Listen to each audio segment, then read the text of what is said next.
Bonjour à tous, je suis Didier Manson. Bienvenue sur ma chaîne dédiée aux voitures, aux conseils auto et aux histoires du monde automobile.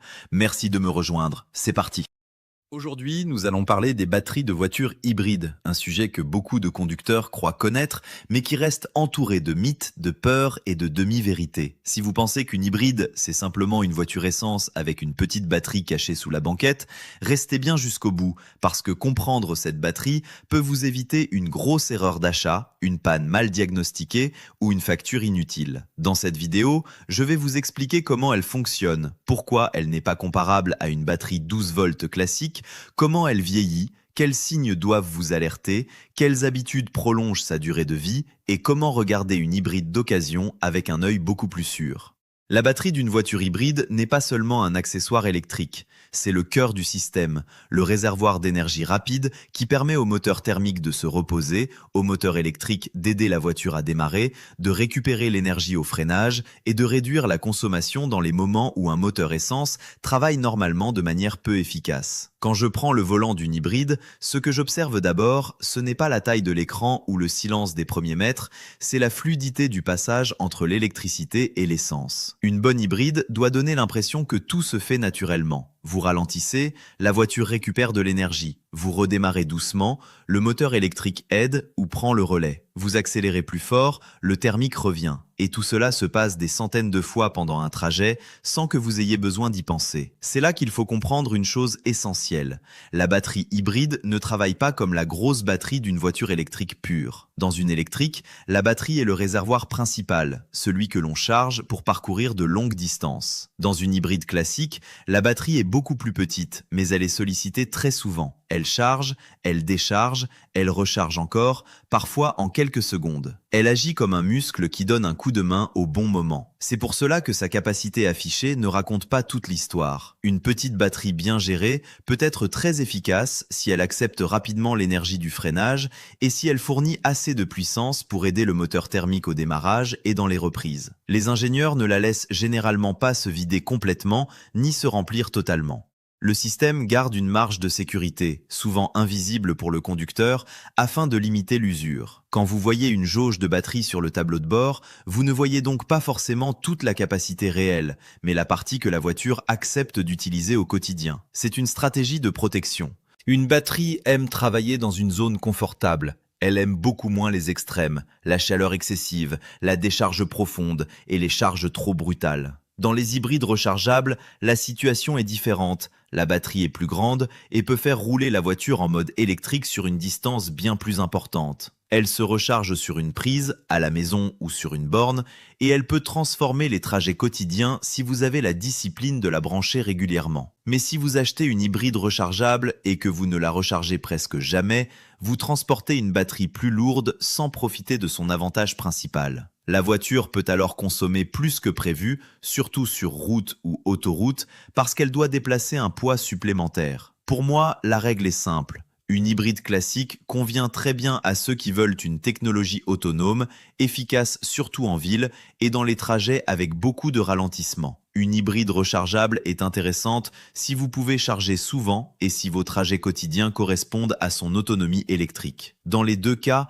la batterie n'est pas un détail. Elle définit la logique de la voiture. Parlons maintenant des technologies. On trouve principalement des batteries nickel-métal-hydrure et des batteries lithium-ion. Les premières ont longtemps été utilisées parce qu'elles sont robustes, tolérantes et très adaptées aux cycles répétés. Elles ne sont pas toujours les plus légères, mais elles ont prouvé leur endurance. Les batteries lithium-ion sont plus compactes et plus denses en énergie, ce qui permet de gagner du poids ou de stocker davantage dans un espace réduit. Mais je refuse l'idée trop simpliste selon laquelle le lithium serait automatiquement meilleur et le nickel-métal-hydrure dépassé. Dans une voiture, la bonne batterie est celle qui correspond à l'architecture, au refroidissement, au logiciel de gestion et à l'usage prévu.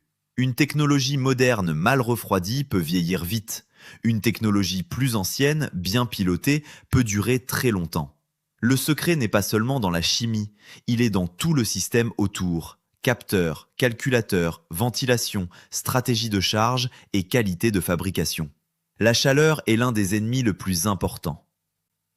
Une batterie hybride peut être placée sous la banquette arrière, dans le coffre ou dans une zone protégée du plancher, et beaucoup de systèmes utilisent l'air de l'habitacle pour la refroidir.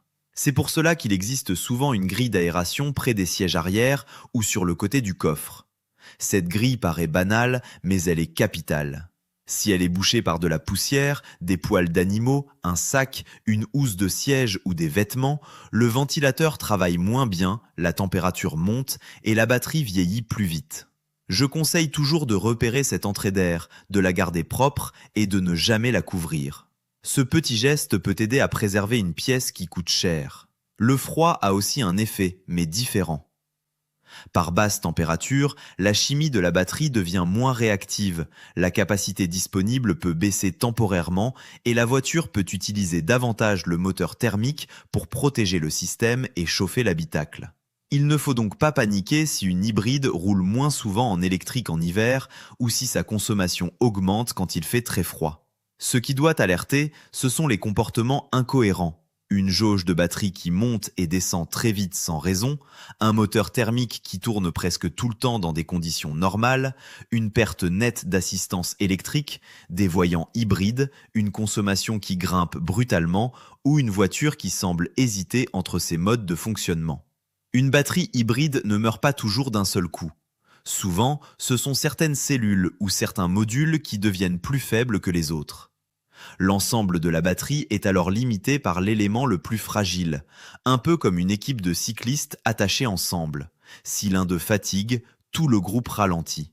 C'est pourquoi un vrai diagnostic ne doit pas se limiter à lire un code défaut. Il faut observer les écarts de tension, la résistance interne, les températures, la réaction sous charge et parfois faire un essai dynamique. Certains défauts peuvent être effacés juste avant une vente, puis revenir après quelques kilomètres. Pour une hybride d'occasion, je recommande donc un essai assez long, avec de la ville, des accélérations, des freinages, une portion plus rapide et si possible une montée. Une batterie fatiguée peut se cacher pendant un court essai sur une aire de stationnement, mais elle se révèle souvent quand on lui demande de travailler vraiment. Il faut aussi distinguer la batterie haute tension de la batterie 12 volts. C'est une confusion très fréquente.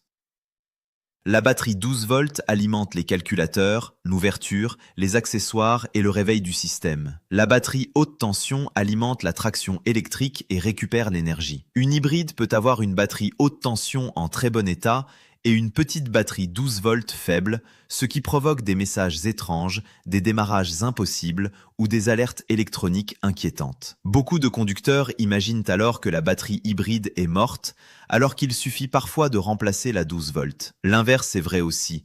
Une batterie 12 volts neuve ne sauvera pas une batterie haute tension réellement usée. Voilà pourquoi il faut diagnostiquer dans l'ordre et ne pas condamner le composant le plus cher sans preuve. L'immobilisation est un autre point important. Une hybride aime rouler régulièrement. Elle n'a pas besoin de faire des centaines de kilomètres tous les jours, mais rester plusieurs mois sans bouger n'est jamais idéal. La batterie haute tension est protégée, mais la batterie 12 volts peut se décharger, le système peut perdre son équilibre et certains composants peuvent souffrir de l'inactivité. Pour une hybride rechargeable, il vaut mieux éviter le stockage prolongé avec une batterie complètement pleine ou complètement vide. Les extrêmes ne sont pas bons pour la longévité. Dans l'usage quotidien, votre manière de conduire influence beaucoup la santé et l'efficacité de la batterie. Une hybride récompense l'anticipation. Si je conduis nerveusement en accélérant fort pour freiner brutalement 2 secondes plus tard, je force le système à gérer de gros flux d'énergie. Le freinage régénératif récupère une partie de l'énergie, mais pas tout.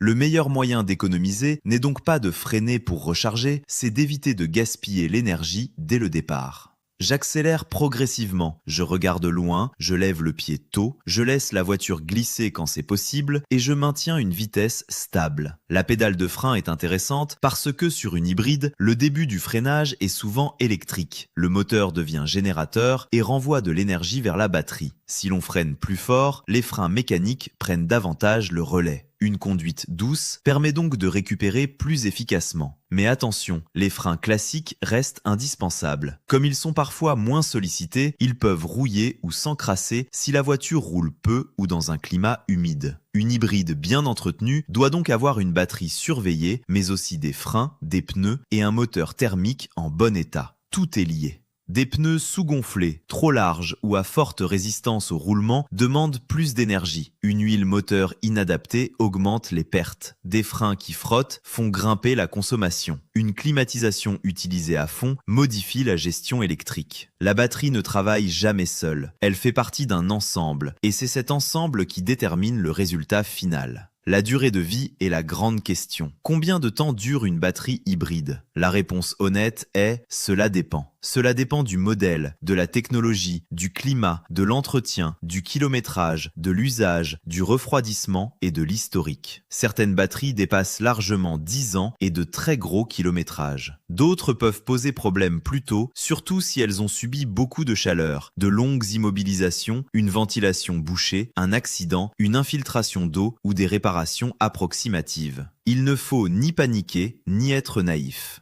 La peur de la batterie est parfois exagérée, car on entend surtout les histoires de pannes coûteuses. Mais le risque existe, et il faut l'évaluer sérieusement. Quand je regarde une hybride d'occasion, je veux voir un historique d'entretien clair, des contrôles réguliers, une consommation cohérente, une ventilation propre, aucun signe d'humidité près de la batterie haute tension, aucun voyant suspect et un comportement fluide pendant l'essai. Je me méfie des prix trop bas, des vendeurs qui disent que tout est normal sans preuve et des voitures dont les défauts ont simplement été effacés. Une batterie haute tension n'aime pas les chocs, l'eau, la corrosion et le bricolage. Et je le dis très clairement, on ne démonte pas une batterie hybride dans son garage par curiosité.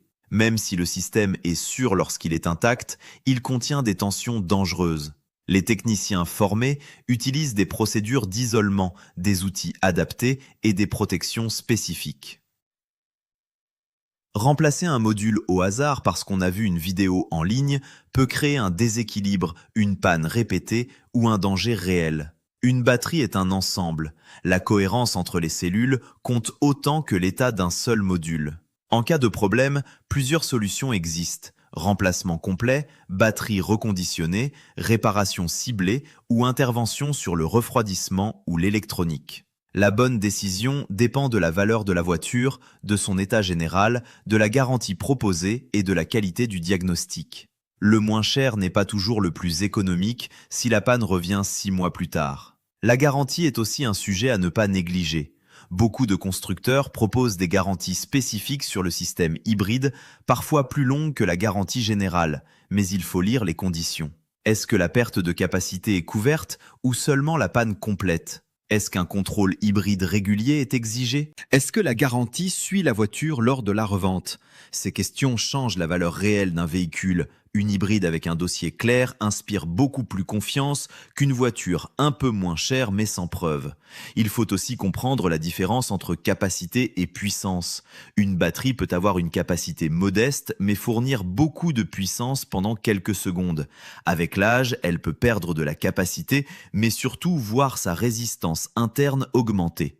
Dans ce cas, elle chauffe davantage, accepte moins bien les courants forts et la voiture limite l'assistance électrique pour se protéger. Le conducteur ressent alors une hybride moins vive, un moteur thermique plus présent et une consommation plus élevée. Parfois, la voiture roule encore très bien, mais elle devient simplement moins hybride. C'est subtil et c'est pour cela que la consommation réelle et la sensation de conduite sont de bons indices. Pour les hybrides rechargeables, je conseille une recharge régulière et simple. Une recharge lente à domicile suffit souvent largement. L'objectif n'est pas de chercher la puissance maximale, mais de partir avec assez d'énergie pour couvrir les trajets quotidiens. Une hybride rechargeable utilisée correctement peut consommer très peu d'essence, mais il faut compter aussi l'électricité utilisée. Si elle est toujours chargée pour de petits trajets urbains, elle est très pertinente. Si elle roule surtout sur autoroute sans être branchée, son intérêt diminue. La batterie impose donc une discipline. Elle donne beaucoup, mais seulement si l'on joue le jeu. En matière de sécurité, une hybride en bon état ne doit pas faire peur. Les batteries haute tension sont protégées par des boîtiers solides, des relais, des fusibles, des capteurs, des systèmes de coupure en cas de choc et des câbles identifiables. Mais une voiture accidentée, inondée ou réparée sans compétence doit être examinée avec prudence. Une odeur étrange, de la corrosion, de l'humidité dans le coffre ou sous la banquette, ou des voyants apparus après une infiltration ne doivent jamais être ignorés. En entretien courant, je préfère la régularité aux grandes promesses. Garder la ventilation propre, respecter les liquides de refroidissement quand le système en utilise, faire les mises à jour utiles, contrôler la 12 volts, utiliser la bonne huile moteur et conserver les factures, tout cela paraît simple, mais c'est ce qui construit la fiabilité. Une hybride bien suivie se revend mieux, parce que l'acheteur informé demandera des preuves. À l'inverse, un faible kilométrage ne suffit pas. Une voiture très peu roulée, immobilisée longtemps et mal stockée, peut être moins rassurante qu'une hybride plus kilométrée, mais utilisée régulièrement et entretenue correctement. Le recyclage mérite aussi un mot, parce qu'une batterie hybride ne doit pas finir n'importe où. Elle contient des matériaux qui doivent être récupérés, triés et traités par des filières spécialisées. Certains modules peuvent connaître une seconde vie ou être reconditionnés selon leur état. Cela ne rend pas la technologie parfaite, mais cela montre qu'elle s'inscrit dans une chaîne plus complexe que la simple idée d'une pièce que l'on jette. Mon rôle n'est pas de vendre un rêve, une hybride reste une machine avec des compromis, de l'entretien et des coûts possibles. Mais bien utilisée, elle peut réduire la consommation, améliorer le confort et rendre la conduite plus fluide. Avant de conclure, voici ce que je veux que vous reteniez, sans formule magique. Je conduis souplement, je laisse la voiture travailler, je ne force pas le mode électrique à tout prix, je recharge régulièrement si la voiture est rechargeable, je surveille la ventilation, je garde les preuves d'entretien, je fais attention aux signes inhabituels et je ne confie pas le système haute tension à n'importe qui. Quand quelqu'un me demande s'il faut avoir peur des batteries de voitures hybrides, je réponds non. Il ne faut pas en avoir peur, il faut les respecter et les comprendre.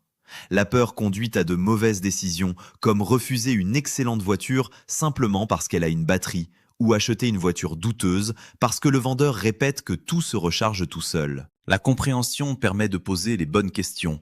Quel usage, quel historique, quel diagnostic, quelle garantie, quelle ventilation, quel comportement sur route, quelle cohérence entre le prix et le risque. Une fois ces questions posées, la batterie hybride n'est plus une boîte noire. Elle devient un élément technique que l'on peut évaluer. Et si vous ne retenez qu'une seule idée de cette vidéo, retenez celle-ci.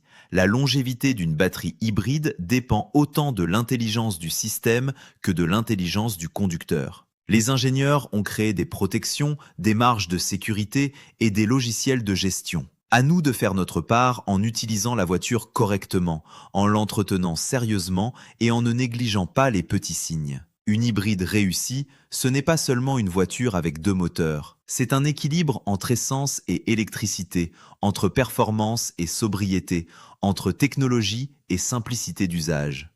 Et au centre de cet équilibre, il y a cette batterie, discrète mais essentielle, que l'on ne doit ni idolâtrer ni craindre. On doit la connaître. Moi, Didier Manson, je vous le dis franchement, comprenez la batterie et vous comprendrez l'hybride. Comprenez l'hybride et vous saurez si cette technologie est faite pour vous. La prochaine fois que vous monterez dans une voiture hybride, ne regardez pas seulement le silence au démarrage ou la consommation affichée. Pensez à tout ce qui se passe sous vos pieds, dans les câbles, les cellules, les calculateurs et cette circulation permanente d'énergie. Chaque freinage, chaque redémarrage et chaque descente peuvent devenir une opportunité. Voilà pourquoi la batterie hybride mérite qu'on s'y intéresse vraiment, non pas comme à une menace cachée, mais comme à l'un des éléments les plus fascinants de l'automobile moderne.